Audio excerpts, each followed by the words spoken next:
are in listen-only mode. Hi everyone, I trust that the technology is behaving now.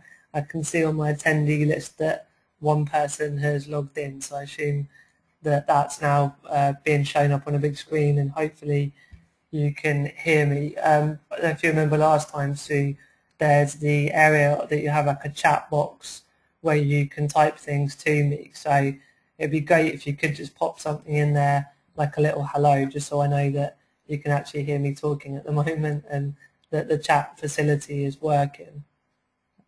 So I'll just wait for you to type a little message in there to indicate that everything's all right.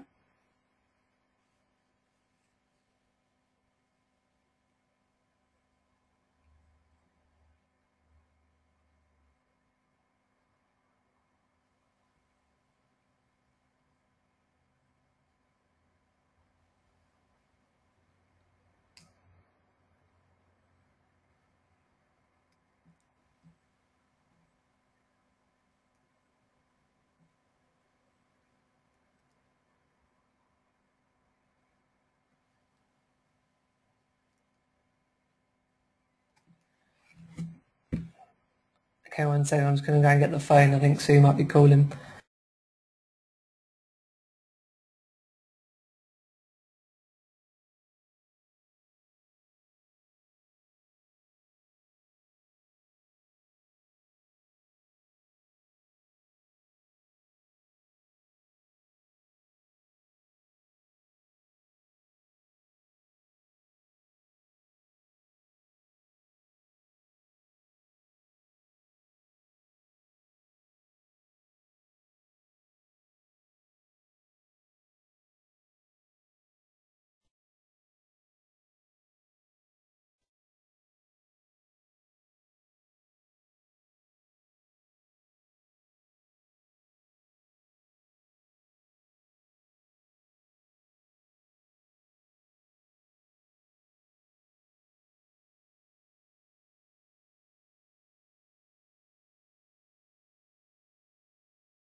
So hello again everyone, I've just had a quick chat with Sue, so I understand that you can all see the screen and you can hear me, which is good, and I've just seen a little message now on the chat box. So to explain webinars, for those of you that haven't come across this form of technology before, the way that it broadly works is that Sue had a link that took her to the GoToWebinar software where sign up with name and email address. That then sends out an automatic email with another link, which then brings you into the webinar that's been organised. So I've been running a series. I did the last one of 5 last night for my blog audience, and we'll move on to the sort of topics and things that I've been doing in a moment. But essentially each one has its own unique link that then you sign up for and then attend as you are all now. So common misconception can be that you're actually going to see me. It is that you see what's on my desktop, on my laptop. And so when I start to move through the slides on my screen, here we go, that should be moving on your screen as well.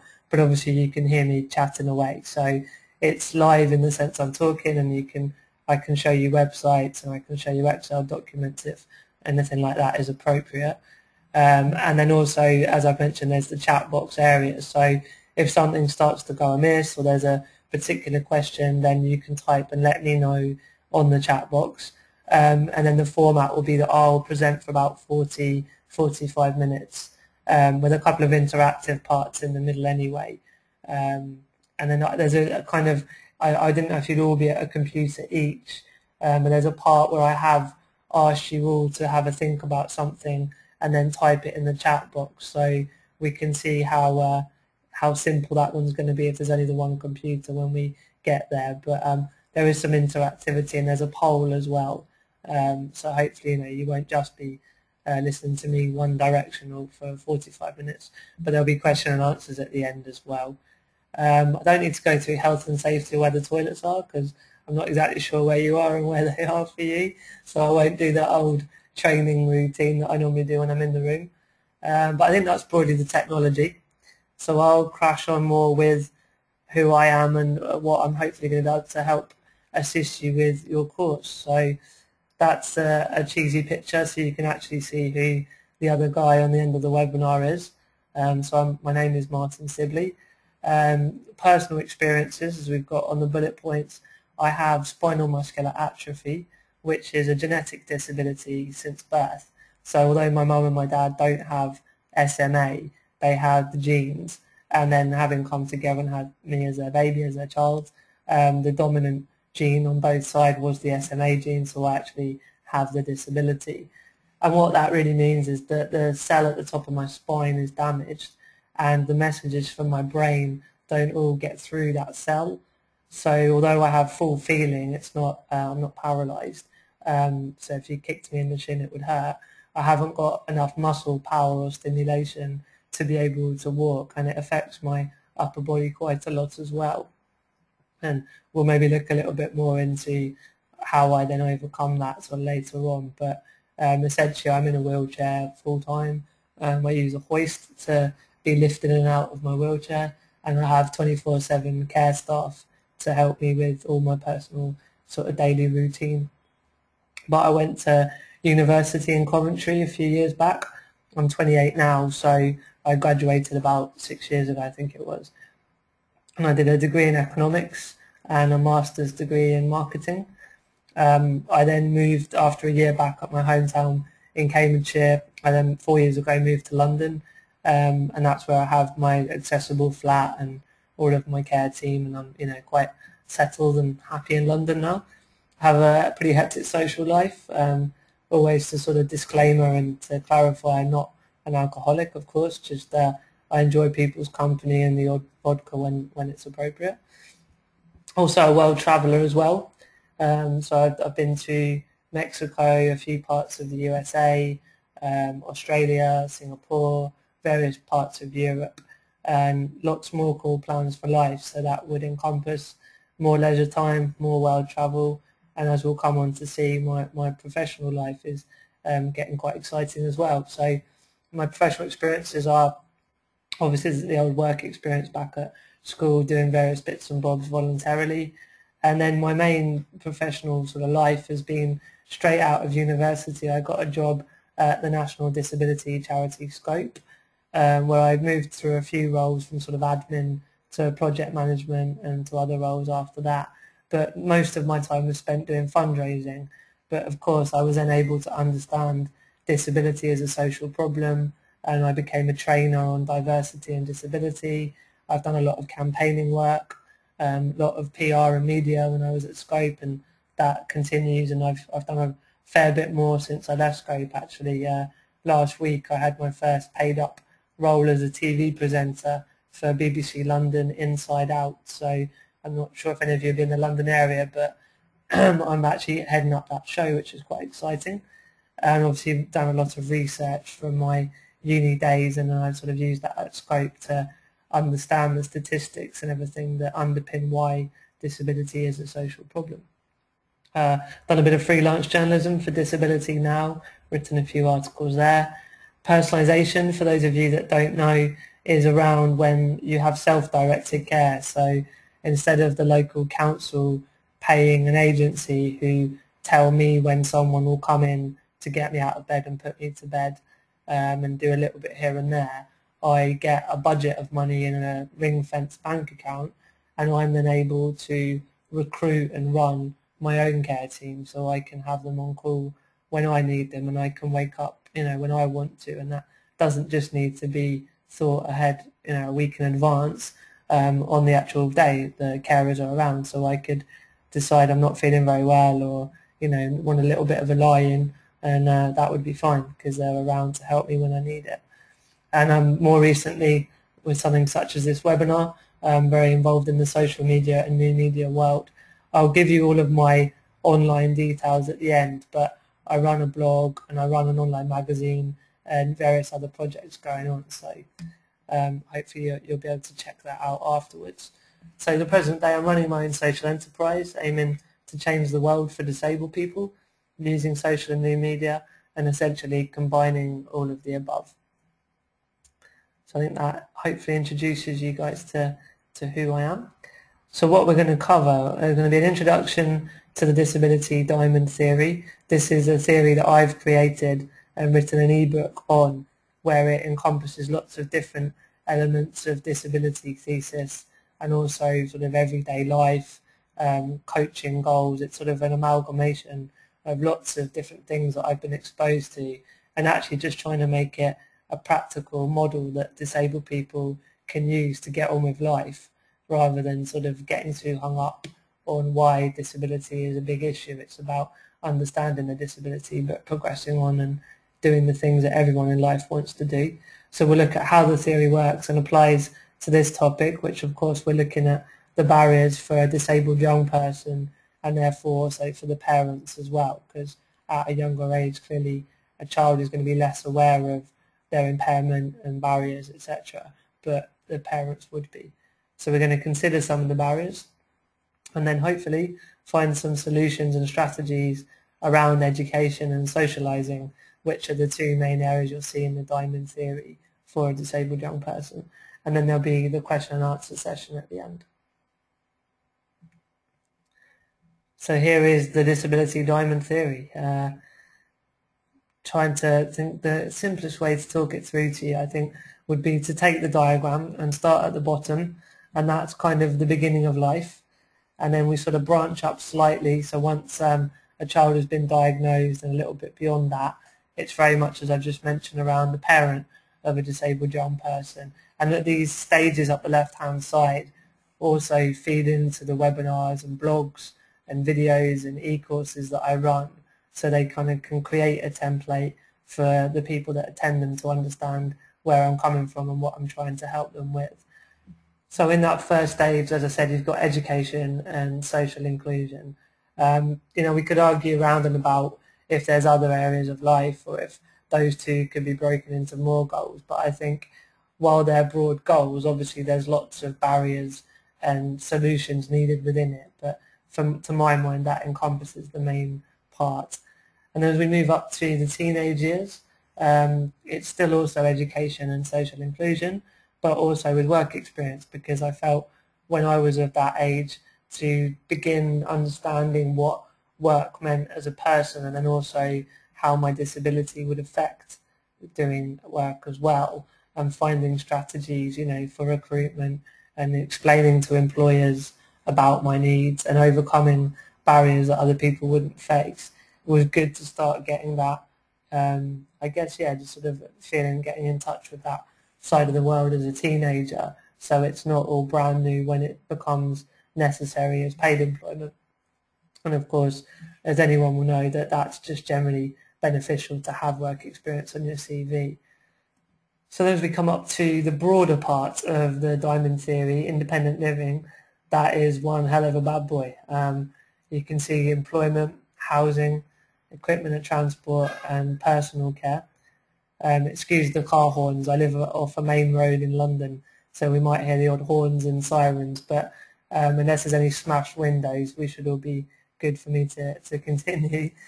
In terms of my webinar series, independent living is broken into two, where employment, housing, equipment and transport is part one, and then personal care is part two, and it's a whole subject unto itself.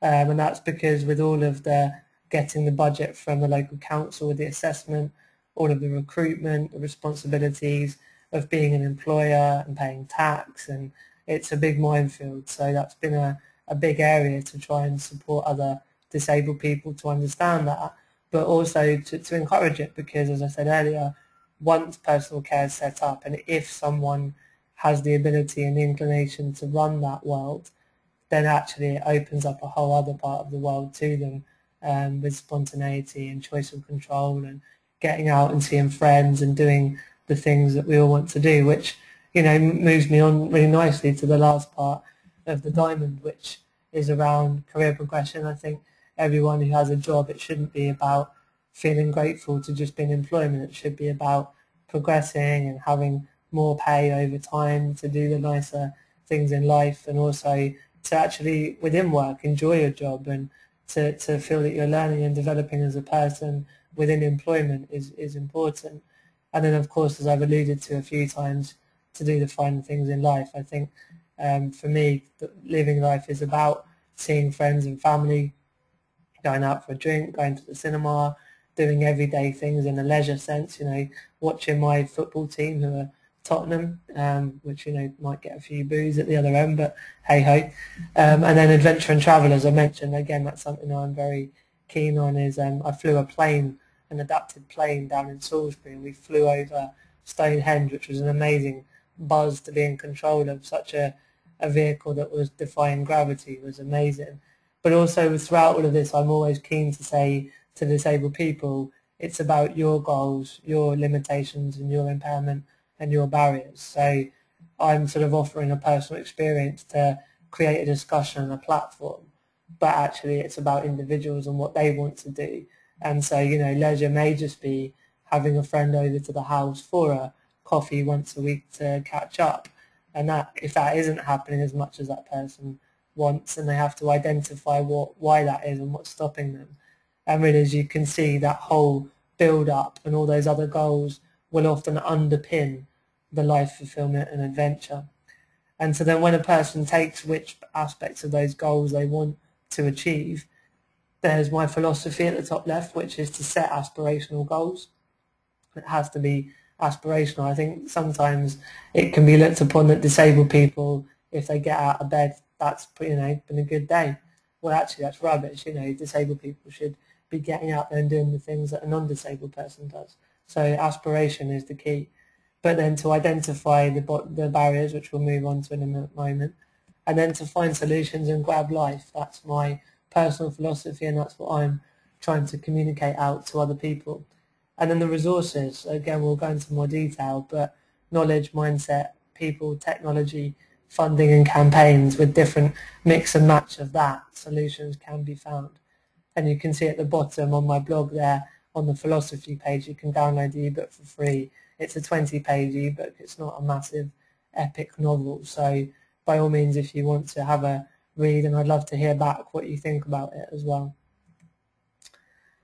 So I'm assuming, you know, you'll have touched upon barriers and social model, but here's a quick prose which identifies what a barrier is, and how that disables people. And without reading it all out, the way I come at the social model of disability is that really there's three main areas or main strands of barriers. One is the physical environment. So when there are steps to get into a building, I am disabled, being in my wheelchair. But when there's ramps or lifts, then actually I'm not disabled. I'm totally able to get in that building. And likewise with attitudes. A good example is when I try and get on a London bus. There's all sorts of, you know, ramps and contraptions that get me on the buses these days. But if the driver's on a bit of a bad day and not maybe up on his customer services and disability awareness, that's going to make my life a little bit more difficult if he takes a bit of a, you know, sort of want a bit of an effort, really, is the feeling I've had sometimes, that it's a bit of a hassle to get that ramp out. So attitudes can disable or enable. And finally, the third strand would be organisational or sort of policy procedures. And that would be around employment, I guess. So if prospective employers looking to advertise and someone with a disability applies, and maybe there's a test for the recruitment system, and that person with a disability maybe would need a computer or need a little bit extra time to complete that test. The policies and procedures could either disable that person by not allowing reasonable adjustments, or enable them by saying, okay, well, we'll give you 25% longer to complete the test because of your disability, and then we'll analyse the different respondents and results of the test on merit. So it's not about positive discrimination, but it's about policies and procedures that cater for and enable disabled people to show what they're capable of and who they really are. So this was the bit I wanted to get a little bit more interactive, where I've suggested that you would all write one barrier for education and socialising. Now maybe Sue or whoever's at the computer, let me know if that one's going to be a bit of a hassle first off the bat, and I'll move on.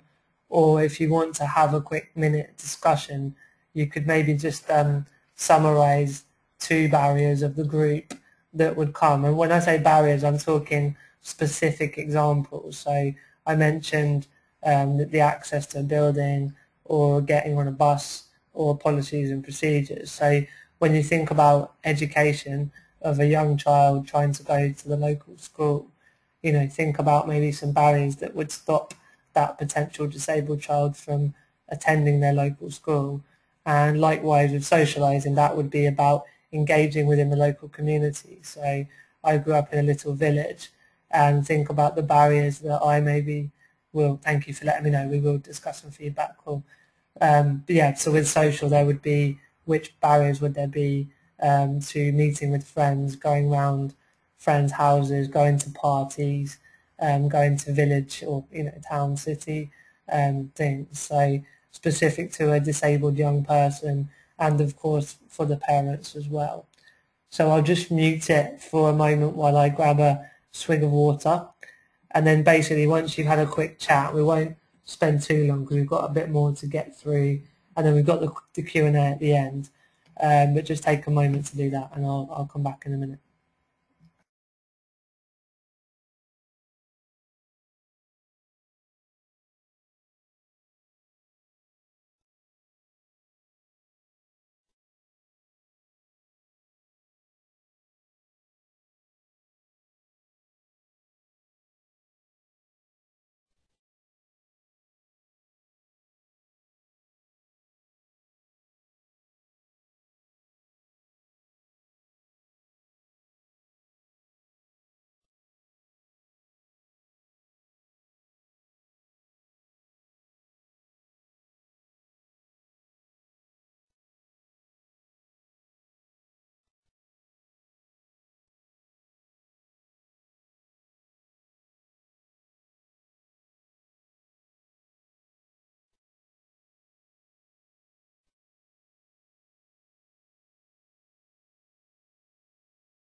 Okay, I hope you're getting all right with that. If you could start to just sort of wind it up and just pop a couple of the answers in the chat box. Okay, yeah, good stuff. They're coming in. I was just thinking generally, Sue, I think there is a way with the software that attendees can talk back. Obviously, when I've been doing them before, there's been a lot of people attending, so then it would have been quite difficult to have lots of people talking. But if there is just one login, we certainly, if there's other times, we could look at having a microphone. Obviously, I think you said there wasn't one available today anyway, but it's worth exploring for something like this in the future. So we've got barrier could be funding in early years, especially in the private sector. Yep, funding is definitely a massive issue when you look at special educational needs. They can sit down and create all of the solutions for a particular disabled student, but at the end of the day, where is the money going to come from? And that's going to be an ongoing issue with education, social care, and generally with investment on disabled people. And I think I was interviewed yesterday. I don't know if any of you know Richard Herring, the comedian, and he's doing a radio program with a light-hearted look at disability, but then it wasn't all light-hearted. It did make very good, poignant points, but it just had that nicer, humorous edge to soften it as well. And I sort of expressed the fact that so often they're looking to cut disability funding, but actually the longer term benefit is better economically too.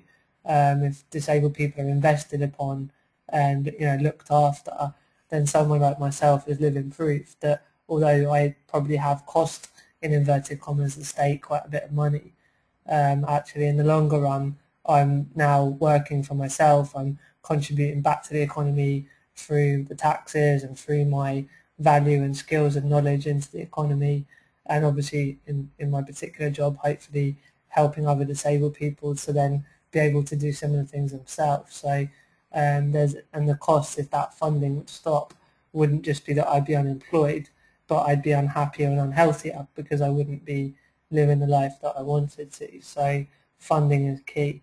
And the second one you've summarised there is accessibility, especially with listed buildings. And that's a difficult one because I think we'd all agree that we should enjoy our the history of our country and all the things around culture and being able to maintain our past and everything like that. So I don't think anyone's suggesting that listed buildings are wrong, but as a disabled person they're a pain as well, because with new buildings coming up there are regulations, and with not listed buildings there are ways of adapting them. But I think there are ways, in theory, I'm not an architect, but there would be a way of sort of creating, sorry, there goes some sirens as well,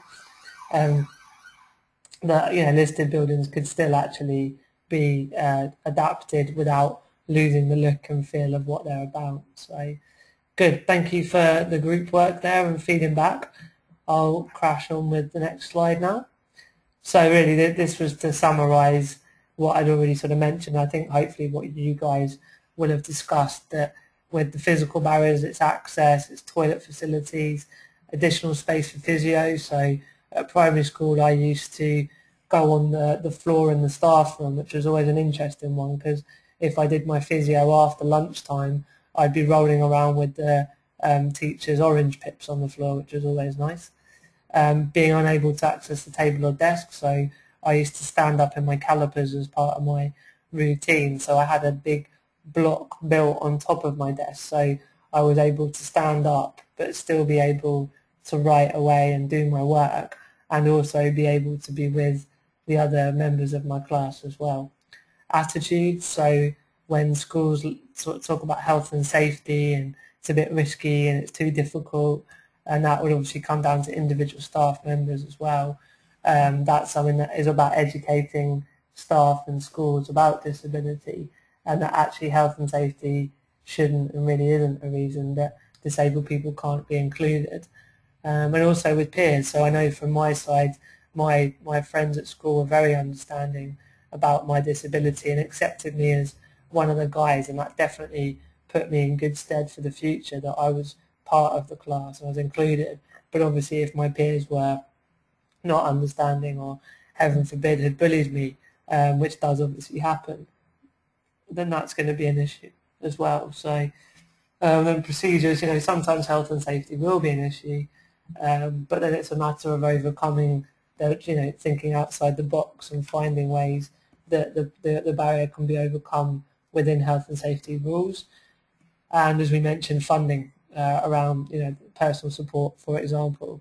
But I think at the end of this, and this is something I'm banging the drum a lot about, that the social model is brilliant and it identifies where society need to understand the barriers that they've unwittingly imposed on disabled people, and the campaigning work will and should continue. But it's also, when I'm working with disabled people, about perception. And there's the usual worries of being a young disabled person and as a parent as well. But there's also going to be the disability specific ones. And I think there's a balance there in, sometimes we do have to take risks, and I certainly did things that went wrong and I learnt lessons, and my mum and dad allowed me to make mistakes so that I could learn. So there shouldn't be an element of being wrapped in cotton wool too much. And also, that there are worries that every parent has, not just because of disability. So I think that's an internal thing, but when you guys are working with disability, I think there's a role for professionals as well, to understand that and nurture that, sometimes things will go wrong, but to allow that in some respects and to take risks, but obviously not terrible risks and dangerous risks. So some solutions, we looked at my disability diamond theory and the different strands. So I think overall knowledge, knowledge is power.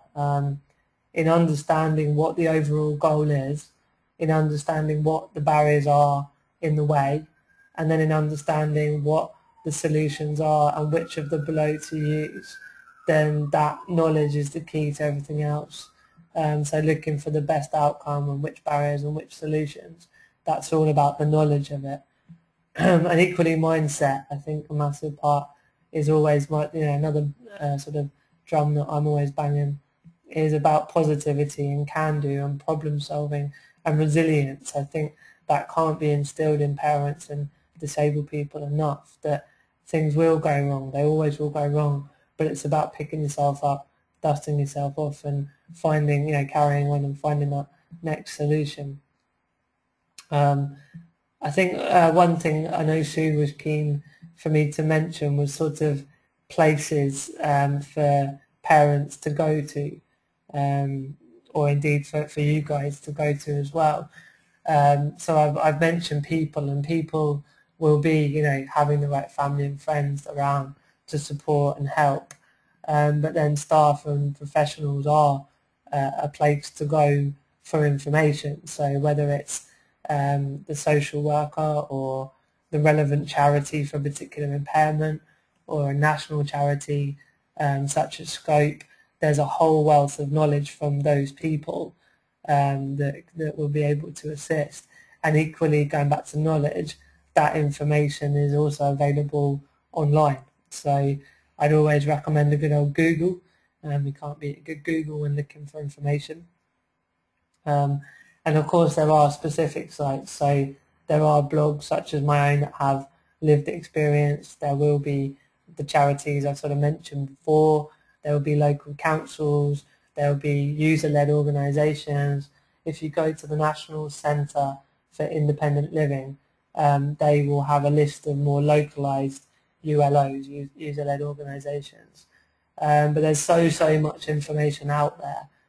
It's sort of about understanding what the information you or a parent or a child needs, and then sort of getting a bit strategic, problem solving, and a bit clever about where and how to find it. But it is out there. It's just sort of sifting through. Technology. So as you can sort of probably pick up upon, for me technology is vital. I have an electric wheelchair, technology. I have an electric bed, which helps me to move myself to be more comfortable at night, technology. I drive a pretty nifty adapted Motability car. There's a video on my blog from a couple of years back where I video and show you around how it all works. But if you imagine I press a button, the door opens and a ramp pops out all automatically. I drive into the vehicle in my wheelchair where the driver's seat is removed. I then have a clamp attached to my wheelchair which locks me into the vehicle safely, and the belt's already done up, so I sort of drive into the belt. And then if you imagine a handlebar on a bicycle, and I essentially steer that, the way you turn, very little movement would steer a handlebar, and that plugs into a load of computer systems, which in turn turns the wheels, and there's accelerate and brake under my thumb on spring-loaded buttons. So again there, technology is enabling me to get out there and live a very fulfilled and inclusive life. And I could obviously then point to lots of other mobility aids and helpful equipment, and that would be, sort of taking an individual's needs and working with people like occupational therapists. So there's lots of assistance in, say, like a kitchen where a hob can be activated, where a special pan is put on the hob, and somehow they connect, that they ignite it as soon as that hob is on there. Adjustable height, size, you name it, it's out there. But technology, obviously is very, very important. And as we've already picked up upon, funding. So really, generally, disability should not cost a person. So there's things like the disabled living allowance that recognises the additional costs that are at play by having a disability and not being able to travel, such as on the underground. So then if you have to get taxis, there's more costs. If you have a wheelchair, it breaks down, more costs. So the disability living allowance recognises that. And it's not a sort of luxury to have a DLA. It's there because, as I keep saying, it's recognised that there are additional costs of having a disability, and that exists to offset that.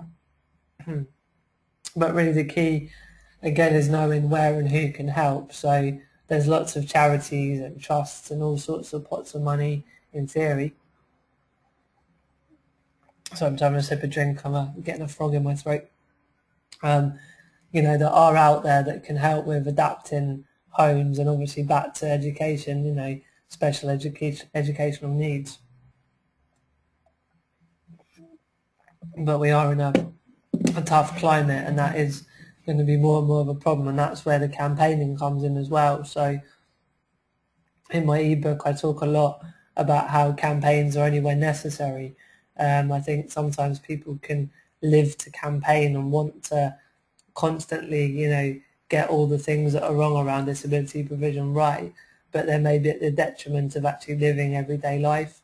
And I'm a great believer that the campaigning should be a part of it because, as we're saying, we have to protect funding and disability rights, and that should be a part of our everyday life. But it's more important to get on and, make a sort of success of yourself.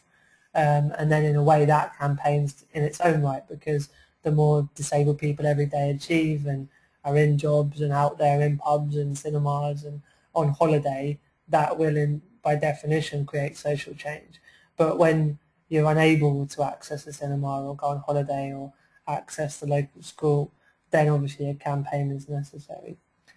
So I'm just going to fire up a poll. Again, this is going to be maybe just have a quick consensus and see which one comes out the most. I'll just launch it.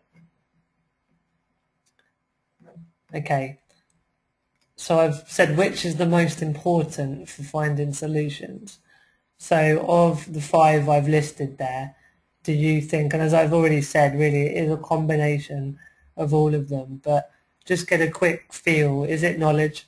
Is it mindset? Is it people?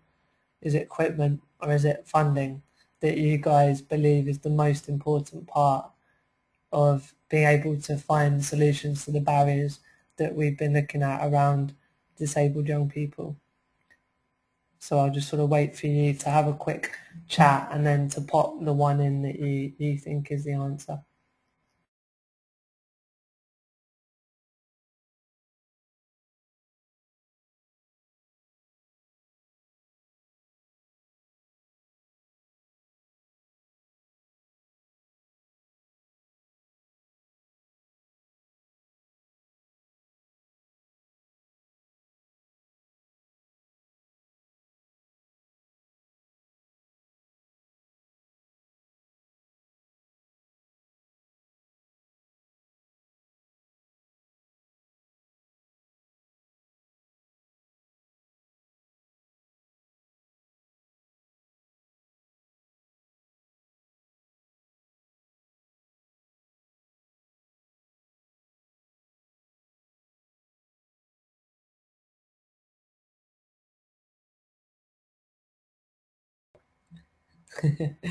So you just put that was hard.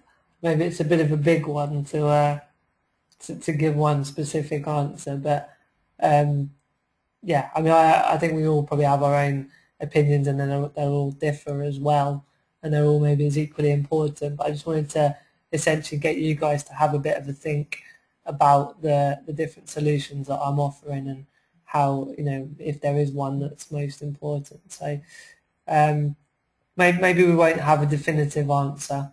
We'll leave it and move on and get onto the Q&A. But yeah, I think it got you guys to have a bit of a contemplation time anyway about that. So I'm going to Okay, sorry, you've all put mindset. There we go, there we go. I can then share that with you just to prove that the one entry was mindset. And yeah, that I definitely would I'd concur with that. That's something I've always really had instilled from my mum and dad from an early age, that if you're positive and happy-go-lucky and can do and you're resilient, then everything else can be worked out later on. Cool. So I'm going to start to wind this up a bit now.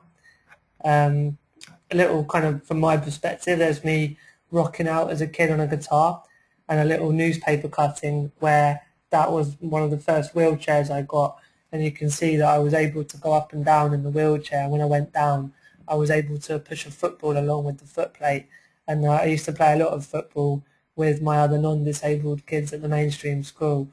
Even though I was in my chair, I would sort of sit on the back post as a striker and deflect the ball into the goal. And you know, when we were at Cubs, I used to run up and down. You can hear how I've viewed life, but my dad would push me up and down the touchline in a manual wheelchair, and I'd have the flag and he'd have his hanky, because I couldn't lift my arm that high. And between me and Dad, we were the lines people at the club football matches when obviously I wasn't able to play because it was health and safety, but I still played in the playground and in the park and everything. So from my perspective, inclusion was massively important. I think if I have only gone to a special school, I don't know if I would have been the same person I am.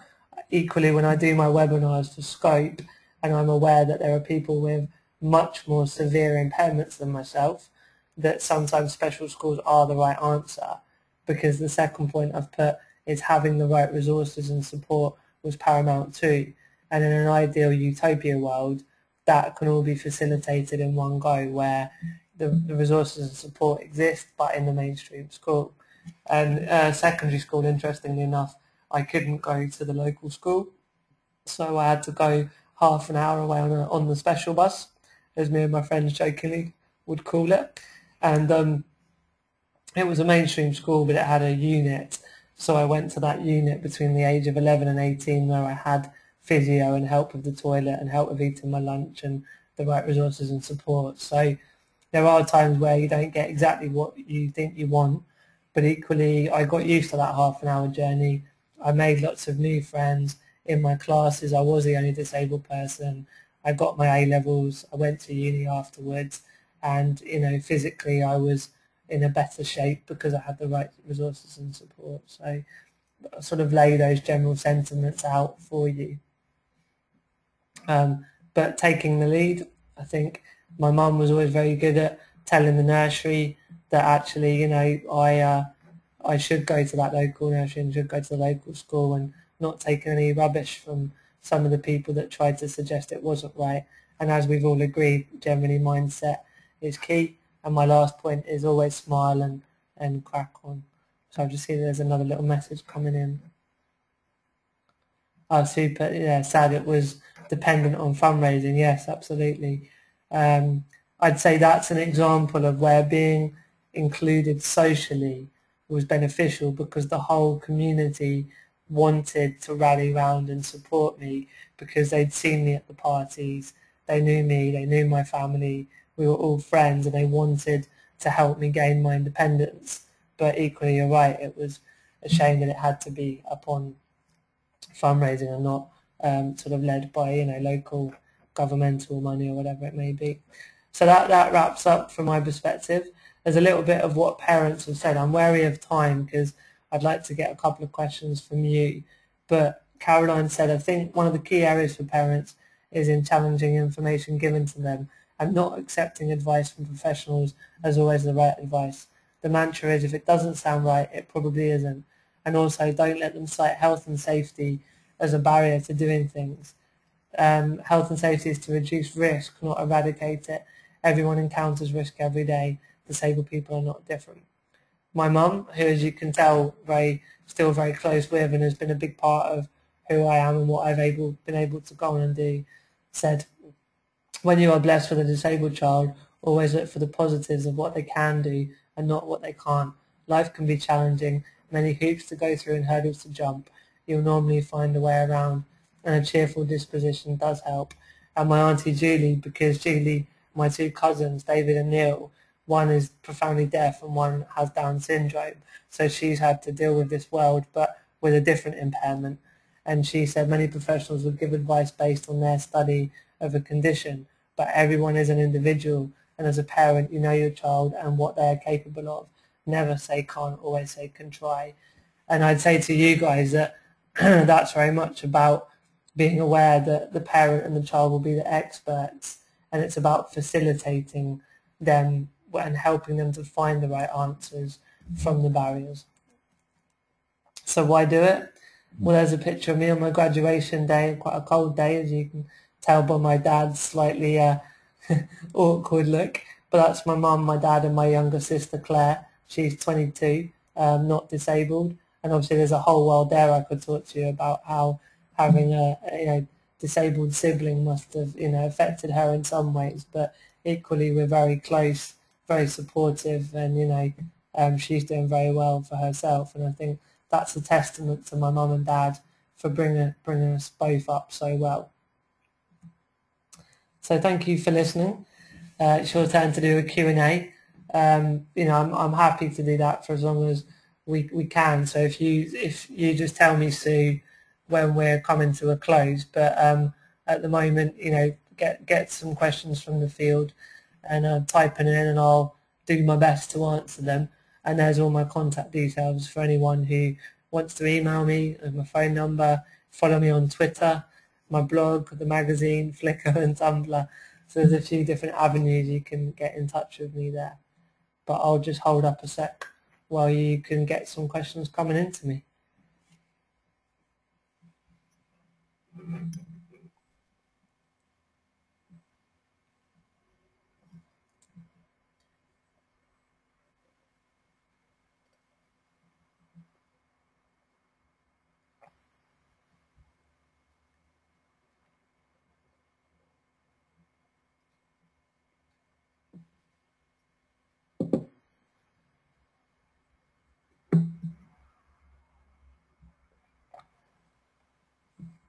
Okay, why could you not go to the local school nearest to you in your village? Sorry, just to clarify, primary school, so where I lived in a village in Cambridgeshire, the local school was okay in the end. I did go there. That was when I mentioned my mum taking the lead. We had a lot of discussions with the head, and essentially they were great. I'd imagine there was funding around SEN as well. I don't know because I was 4 at the time. But I did go to the local village school where it was a small 200 people, only one class per year. I was the only disabled person in the whole school. I had a teaching assistant to support me in lessons, going to the toilet, doing my physio, and then a proper physio would come in once a week. And that was all facilitated at the local village school. It was secondary school where I couldn't go. It was in the nearest town, and that was totally inaccessible access-wise. Mum and Dad fought hard to get that overturned, so I could obviously go to the school I should do, and to stay with my friends. And that was really difficult as an 11-year-old to not be able to go to that local school where I should with all of my friends. And that was then where I had two options, which were half an hour away, which in the end was fine, but at the time half an hour felt like a million miles away. And as much as I am very happy-go-lucky and sort of give that look at everything's great, I can absolutely say that was a difficult time. And I remember being quite unwell, a bit sicky, going on the bus in the mornings with nerves, and it took a while to settle at that school and meet new people, and so that was a very, very difficult time. And that comes back to mindset, but more around resilience rather than just pure sort of can-do positivity. But that obviously came into play in the long run as well. So I hope that answers that question. Did you ever come across prejudice from students or teachers? I can't think of a teacher who was ever prejudiced. It's a good question actually, whether teachers did, but I think you sort of take as a child you take the teacher's stuff at face value. So even if there maybe was something that I might now have taken up a bit more, I don't remember any teachers ever being detrimental. I suppose there were times I maybe would get away with a bit more because I can be a bit chatty and a bit cheeky and at school a little bit over talkative and a bit naughty in that way, and I maybe got away with it a bit more than I should have done because I was disabled. So there's almost positive discrimination, but I don't remember a negative from the teachers. From the students, as I mentioned, I've generally been very included, had, good friends, done all the things in school and out of school. I think social inclusion out of school was hard because I lost touch with the local friends because I wasn't at the school. But then with the friends at my then secondary school, they lived quite far away, and there was a time where I went clubbing for the first time in half an hour away, and my mum, bless her, came out in the clapped out accessible vehicle that we had with a ramp on it at 2 in the morning to pick me up and enable me to go and have that night out. So, but yeah, most of the time the students were good. There was always one or two that would maybe try and be a bit funny or bullying about my having a disability, but A, I don't take any crap off people, and B, the way I would approach it would be to humour them and to break down the barriers of why they're being funny towards me and sort of kind of deal with it myself. But C, because I was so included generally, my other friends would sort of step in as well. So I can't kind of comment enough how inclusion is beneficial, not just to have friends, but it's also a bubble or a barrier of positivity from others that maybe are a bit funny. So yeah, I think that hopefully answers the kind of students and teachers prejudicing. But yeah, to answer it simply would be yes.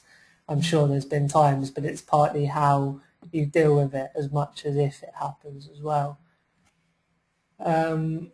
Would that be different now under the Disability Act, Equality Act? I assume you're talking about the access to the school. Well, no, not in a way it wouldn't. I mean, the Act has been around since 95 and was updated in 2005. I don't know how much of that was used when my mum and other professionals were talking to the school, but I would imagine the answer will still be that to make that school that I should have gone to accessible, the amount of money it would have taken would not be a reasonable adjustment. So the whole underpinning of the Disability Equality Act is about reasonable adjustment. And if the cost of making it accessible is unreasonable in cost, then that would be the get out clause. So it would be interesting to try it, but as far as I'm aware, that school is still very inaccessible. I know the science block got burnt down, so they of course rebuilt that with disability access. I'm not now suggesting that anyone goes off and causes arson attacks on inaccessible buildings at all, but I know that that school was, improved disability-wise as a result of something quite terrible that happened. But yeah, I still think there will be lots of schools that are inaccessible. So I hope that answers that one. Is there any other broader questions that you want me to clarify from what I've talked? And I'm happy giving the personal experience. That's more why I'm here. So don't feel shy to ask, questions that. Yep, okay. I'll let you field a couple more questions.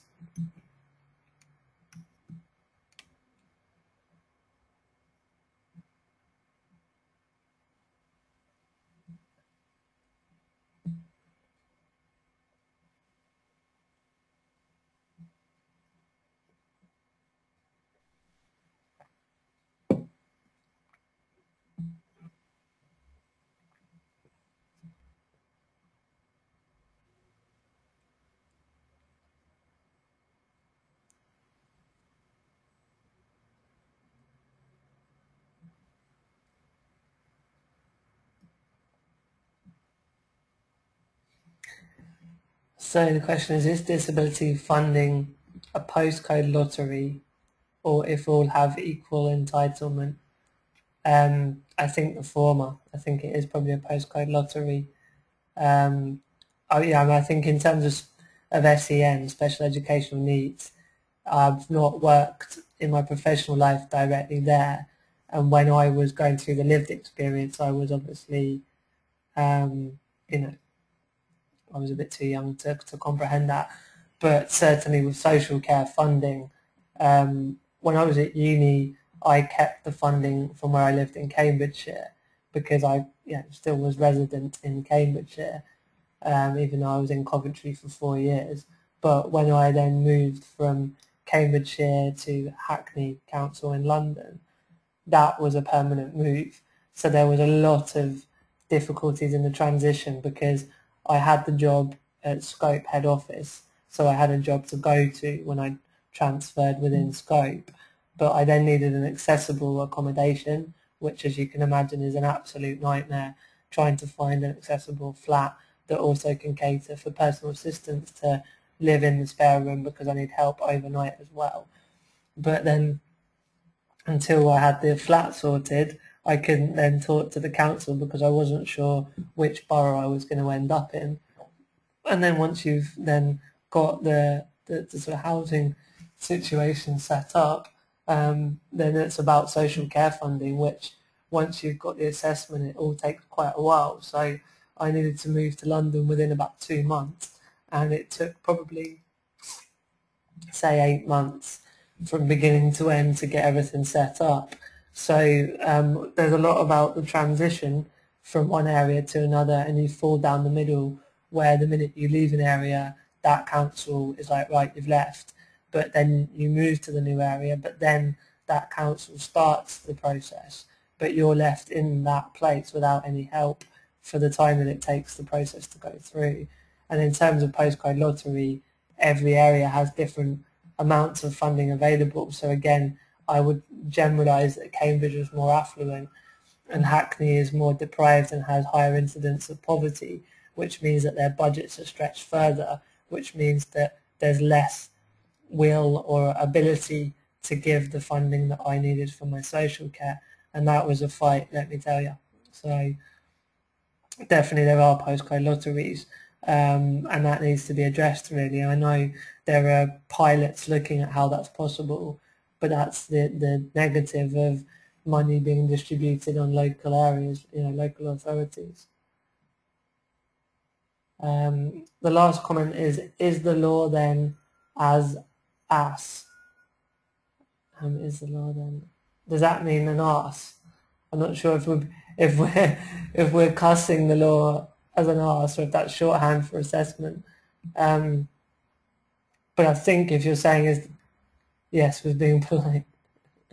Yeah, I think the essential part of the Equality Law and the Disability Discrimination Act is it's great, it exists, it gives a legal framework by which to exist in and work upon, but I know very few cases that have actually used that to sue someone or to, create change of result. So essentially the law is an arse and it has no teeth, and it's reliant on an everyday citizen taking a legal case themselves. But then how would I really have the guts and the wherewithal to sue a big company that's inaccessible when if I lose I would have to foot the legal bill?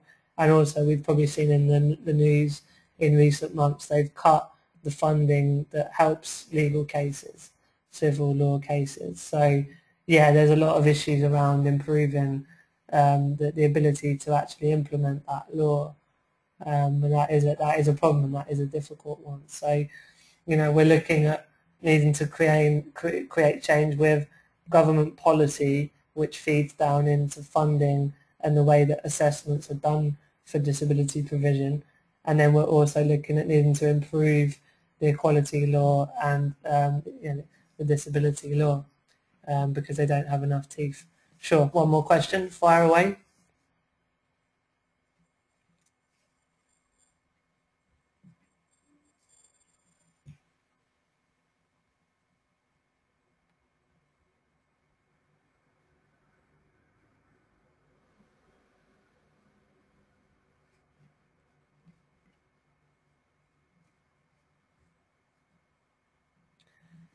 Could Hackney refuse me if they wanted? No way. There's a legal entitlement that they have to provide, as long as I'm resident, which eventually I was resident in Hackney, there is no way they could refuse me. But I think the level at which they funded me is a grey area, and the original amount would not have enabled me to recruit and pay PAs for the level of support that I need. So ironically, if I hadn't have contested that and got an increase, then actually it would be as good as refusing me, because I wouldn't be able to live independently. But equally, they can't say flat no. Also, just to explain, my social care is topped up by someone called the Independent Living Fund, and so Hackney pay an amount and the ILF pay an amount, but also, for those that have been up on the news, the ILF might, or probably will, be pulled. So that's going to leave me and a lot of other disabled people in a predicament that half of my social care funding will go. Hackney would be expected to cover that. For example, the local authority will be expected to pay that, but they may not have the funds to do so. So there's some quite worrying times ahead.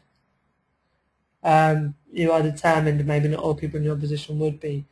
Agreed, there will be people that maybe don't know how to deal with all of this and get out there and do it, but that's partly why I'm running my blog, the magazine, the webinars, to say to other people, you can do it too.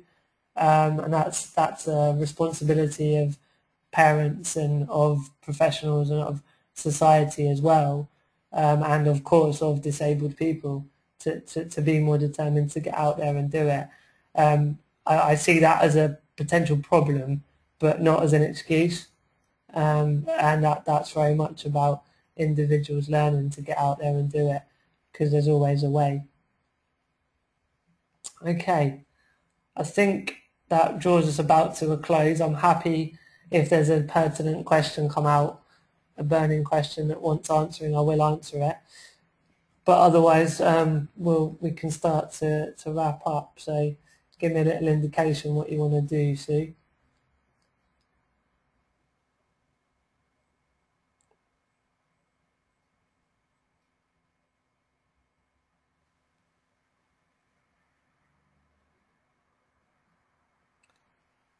Ah, brilliant. I'm glad you've all found it useful. And as I say, stay in touch. This is an area that I want to help, because as you can see, I bring a lot of lived experience and a lot of disability sort of professional knowledge since my time at Scope as well, and I'm trying to use new media to achieve that. So if any of you think of any ways I can improve that, let me know. And if I can help you guys to get out there and help people become included, then I'd happily help you further down the line. So stay in touch really, but thank you for your time, and I hope the technology's all behaved as well, and yeah, we'll all catch up again soon, but I'll log off for now. Take care guys, bye bye.